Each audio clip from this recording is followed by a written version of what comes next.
Bom, vamos fazer agora algumas questões aí sobre Idade Moderna, que é também um assunto muito importante da nossa primeira apostila. Sempre é um assunto que cai muito em provas, né? Então a gente vai fazer aí da lista que eu vou disponibilizar também para vocês algumas questões aí sobre Idade Moderna. Beleza? Vamos compartilhar aqui então.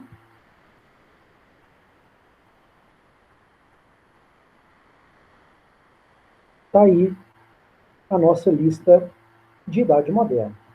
Vou aumentar um pouco para ficar melhor para se ver. Pessoal, então é o seguinte, não posso aumentar muito para não cortar, tá bom? Acho que assim tá legal. Bom, então, gente, vamos falar de formação dos Estados Nacionais modernos, né? Falar de absolutismo, falar de mercantilismo, beleza pura? Então, vamos lá comentando algumas questões aqui muito importantes para nós. Primeiramente, questão número 1, certo? Olhem com a gente aí, galera. A frase de Luís XIV, o Estado sou eu, como definição da natureza do absolutismo monárquico, significava. Então vamos lá, né? Vocês lembram que na era moderna, do absolutismo, o rei tinha total poder para definir tudo aquilo que acontecia a nível do país dele, certinho? Então vamos lá, ó. O que significava o rei dizer que o Estado sou eu? Letra A. Significava a unidade do poder estatal, civil e religioso, com a criação de uma igreja francesa, uma igreja nacional francesa. Não, pessoal. Na própria França, onde o rei Luís XIV mandava e desmandava, a religião que continuou forte foi o catolicismo. Né? Então não teve a criação de uma igreja francesa criada pelo rei. O mais perto que se chegou disso, vocês lembram da reforma religiosa, foi na Inglaterra, onde o rei Henrique VIII criou o anglicanismo, não na França. Não é? Letra B. A superioridade do príncipe em relação a todas as classes sociais, reduzindo a um lugar humilde a burguesia enriquecida. Olha, pessoal, o que acontece? Nós temos sim a superioridade do rei, do príncipe, em relação a todo mundo. Só que a burguesia rica, ela tinha uma participação importante ainda, e não um lugar humilde, como é colocado aí, dentro do Estado Nacional moderno. Lembrando que a burguesia era a grande pagadora de impostos para sustentar essa monarquia, certo? Então, é muito complicado quando a afirmação letra B coloca que a burguesia está destinada a um lugar humilde. Esse lugar humilde caberia aos camponeses, aos pobres, mas não à burguesia. Certinho? Letra C.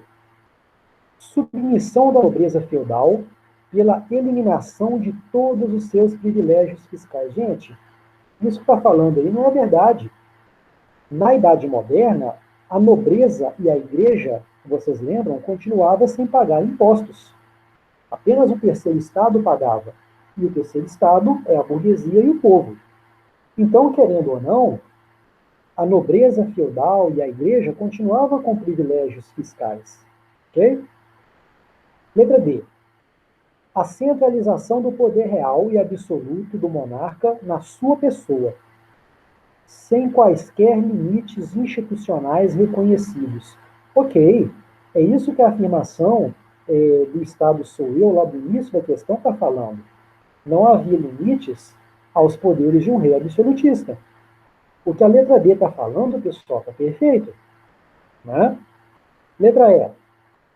O desejo régio, o desejo do rei, de garantir ao Estado um papel de juiz imparcial do conflito. Não, gente. Se o Estado está na mão do rei, e se é a vontade do rei que prevalece, nunca existe, nesse sentido, um juiz imparcial. Quem é amigo do rei tem favores. Quem é inimigo do rei sofre. Ok? Então, letra D de dado é a nossa resposta. Certinho? Vamos então Tá, número 2 aí, pessoal. Coloca assim, ó. Principalmente, a partir do século XVI, vários autores passam a desenvolver teorias justificando o poder real. Então vocês lembram de Maquiavel, Thomas Hobbes, Baudin e Bossuet, né? Aqueles teóricos que falavam por que o rei deveria ter poder. São os legistas que, através de doutrinas leigas ou religiosas, tentam legalizar o absolutismo. Um deles é Maquiavel. Afirma que a obrigação suprema do governante é manter o poder e a segurança do país que governa. Para isso, deve usar de todos os meios disponíveis, pois que os fins justificam os meios. Professou suas ideias na famosa obra, questão fácil, hein, pessoal? Onde, em que obra que Maquiavel coloca que os fins justificam os meios? Então vamos lá, ó. Letra A, Leviatã. Lembram que Leviatã é a grande obra do Thomas Hobbes, certo? Do Direito da Paz e da Guerra é uma obra do Baudin e do Bossuet. República é uma obra de Platão. O Príncipe, sim, o Príncipe é uma obra de Maquiavel. Ela é a grande obra onde ele fala do absolutismo. Letra D. E a letra E também é uma obra do Baudin e do Bossuet. Política segundo as Sagradas Escrituras. Ok? Então, uma questão assim muito simples, né? Só lembrar que Maquiavel escreveu o Príncipe. Pessoal, vamos então para o número 3 aqui.